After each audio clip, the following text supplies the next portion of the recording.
আসসালামু আলাইকুম বন্ধুরা।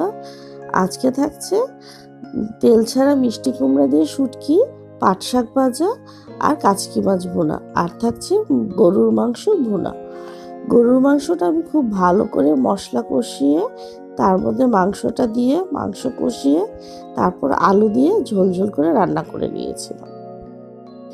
এখানে পাট শাকটা ভালো করে ধুয়ে বেছে তারপর বেশি করে রসুন, পেঁয়াজ, শুকনো মরিচ দিয়ে ভালো করে ভেজে নিয়েছিলাম। আর নিয়েছি কাচকি মাছ। কাচকি মাছটা কিন্তু পেঁয়াজ, মরিচ, তারপর হলুদ, মরিচের গুঁড়া সব কিছু দিয়ে ভালো করে ঝোল ঝোল করে মশলা কষিয়ে রান্না করেছিলাম। আর তেল ছাড়া মিষ্টি কুমড়াটা সেটাও কিন্তু হলুদ, মরিচ সব মশলা দিয়ে একসাথে নিয়ে তারপর আলাদা করে শুটকি, রসুন আর কাঁচামরিচ ছেঁচা দিয়ে এই তেল ছাড়া শুটকিটা রান্না করেছিলাম। আর এই সবগুলি রেসিপি কিন্তু আমার ডিসক্রিপশন বক্সে দেওয়া রইল, তোমরা সেখান থেকেও দেখে নিতে পারো।